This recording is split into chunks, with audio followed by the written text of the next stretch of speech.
I want to like the guy. He speaks gently. He's intelligent. He seems to be a man of peace. He is just as charismatic as they come. But you know what? Is that a tree is really, really measured by the quality of its fruit. And when you kind of put away all the flowery words, when you put away all the rhetoric, when you put away all the rock and roll music, what he does is what's important for the people of this country, starting with the truth. Obama is notoriously a liar. He promised that he would get out of Iraq, I think within 16 months at some point. We had Samantha Power telling the Scotsman that he wouldn't be bound by those promises, and sure enough, he's now not going to be bound by those promises. Obama pledged in hundreds of speeches and interviews that within 6 months of being elected, he was going to bring our troops home from Iraq. But after he was inaugurated, the story changed. Now he said that they would look at bringing some of the troops home in 16 months. 2 weeks later, his story had changed again. Now the administration would look at bringing the troops home in 23 months. Well, Obama's already fudging. He's fudged since day one in this election, where he first said we're getting out. Well, now it's a timetable, and now it's da-da-da, because they're getting to him. They're understanding that, and he ain't going to be able to get him out because people more powerful than him got us in. When he first ran, remember, he was going to take the troops out. I get in there, troops come home. Day one. There is no military solution in Iraq, and there never was. I will begin to remove our troops from Iraq immediately. And then that went to 16 months. And now he's going to add, they're saying, another 30,000 or more troops to Afghanistan. Next, he sent 30,000 more Marines to Afghanistan, doubling the total number of forces in the crosshairs. Barack then announced that he was going to move missile systems into Eastern Europe to encircle Russia. But after all, what should we expect after he kept Bush's Secretary of Defense, Robert Gates? The outcome of this policy is if you're constantly meddling near the Russian borders with these fascist creeps, IMF, NATO agents like Yushchenko of Ukraine or Saakashvili of Georgia, or these Kaczynski twins in Poland, or various collections of people in Latvia, Lithuania, Estonia, you're tied to these gangsters, and if they decide to start a war, that rapidly escalates into thermonuclear World War III. This is worse than the neocons. Bush and Cheney never got as far as Brzezinski, Soros, and the other people running Obama. Barack Obama swore that he would vote to repeal the Patriot Act, but then he voted for its reauthorization. Obama decried the Bush administration's illegal warrantless wiretapping of the American people. Then he voted to legalize it. Obama pledged that he would filibuster any attempt to give retroactive immunity to the telephone companies, the telecom companies, except he then turned around and voted for that bill. Most people don't know, for example, that he voted to reinstate the Patriot Act and more government wiretapping. Candidate Obama told desperate factory workers in speech after speech that he was going to renegotiate NAFTA and GATT to make it more fair for American workers. It is absolutely true that NAFTA was a mistake. But then his campaign was caught sending out memos to top corporate leaders, telling them not to worry and that it was just campaign rhetoric. We had Obama saying, you know, I'm against free trade. I don't like NAFTA and all those free trade sellouts. We had Austin Goolsbee going to the Canadian diplomats and saying, don't mind him. He's just popping off. That's just election era rhetoric. Doesn't mean anything. Presidential candidate Barack Obama was publicly criticizing the North American Free Trade Agreement in a bid for votes, but privately telling Canadian officials not to worry about it. He said that he was going to bring us peace in the Middle East. He said that he was going to bring us transparency and a balanced economy. He said that he was going to not have lobbyists. He said he was going to clean up government. He said he was going to work for the environment. And point by point by point, within the first month of his inauguration, he has lied and deceived and cheated the American people.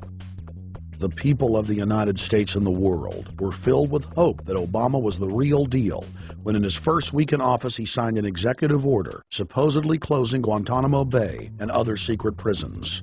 Then the press actually had a chance to read the executive order and were shocked to find that the executive order only said that Obama was thinking about closing Guantanamo in a year.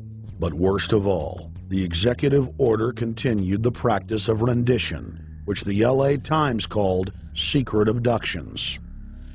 They don't know. They think that he's signed off immediately on closing Guantanamo, but he's allowing prisoners now to be taken to foreign countries and not knowing where they're sending them and to be tortured in foreign countries. They don't know that they kept that provision in there.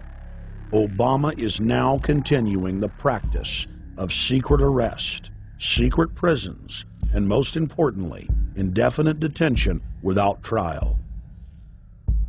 When a British High Court said that it was preparing to release secret British and U.S. torture orders that prove that the Bush administration was ordering personnel to systematically abuse detainees, Barack Obama threatened to cut off all U.S. intelligence ties to England. To add insult to injury, he stated that the program was important to national security, not only endorsing Bush's crimes, but continuing them. Obama voted for a reinstatement of the Patriot Act. And by his early deeds already, again, as we saw with the issues of retention, he's willing to send people that have been charged with nothing to be tortured to so-called get the truth out of them. If the makers of this film attempted to cover all of Obama's lies, this documentary would never be released because there are new ones every day. So in the interest of time, we're going to cover one more big one. Barack and his handlers made the cornerstone of his campaign, keeping lobbyists and donors out of his administration. Within hours of being elected, Obama did a 180 and filled the White House and federal government with lobbyists and donors at all levels. Obama picked William Lynn, the top lobbyist for Raytheon, to fill the number 2 position at the Department of Defense. Timothy Geithner, former president of the private Federal Reserve Bank of New York, was picked by Obama to be Secretary of the Treasury. Geithner promptly crammed the Treasury Department full of lobbyists, like his Chief of Staff, Mark Patterson, formerly the top lobbyist at Goldman Sachs. Obama appointed top lobbyist to the Saudi royal family, George Mitchell, as the lead Middle Eastern envoy. Obama appointed the king of Wall Street lobbyists, Leon Panetta, to head up the CIA. Obama tapped Tom Daschle, top lobbyist for healthcare firms, to run the Department of Health and Human Services, and the list goes on and on. Then, 3 weeks into his administration, Obama launched a new lie, more outrageous than the previous. With Academy Award-level conviction, he said that he was upset about the banker bailout, which his own Chief of Staff, Rahm Emanuel, another former Wall Street executive, had engineered. Obama said that he had signed an executive order capping the CEO salaries of those who had taken the bailout money. There was just 2 problems. All the major banks and brokerage firms were exempt, and the new order only dealt with any future bailouts. And those were to be on the honor system. What gets people upset, and rightfully so, are executives being rewarded for failure. AIG, Bank of America, and Citigroup, which have received billions in bailout money, don't fall under this plan. Only banks negotiating future agreements with the government will be restricted. But this appears to be built on an honor system, and White House Press Secretary Robert Gibbs had a hard time explaining how enforcement would work. Well, let me get, I will get clarification from Treasurer on that. Generally speaking, this is already the biggest liar and the biggest disappointment that we've seen in recent history. And again, qualitatively beyond the rather low standards set by Bush the Elder and Clinton in terms of delivering on promises. Bottom line, Obama is a fantastic actor and an even better liar. His track record is clear. He has done the opposite of everything he told the people he would do. They'll make up one lie after another. And if you believe these people, knock yourself out. I don't believe a word they say. When you put away all the rock and roll music, what he does is what's important for the people of this country, starting with the truth. Obama is notoriously a liar. He promised that he would get out of Iraq, I think within 16 months at some point. We had Samantha Power telling the Scotsman that he wouldn't be bound by those promises, and sure enough... But you know what? Is that a tree is really, really measured by the quality of its fruit.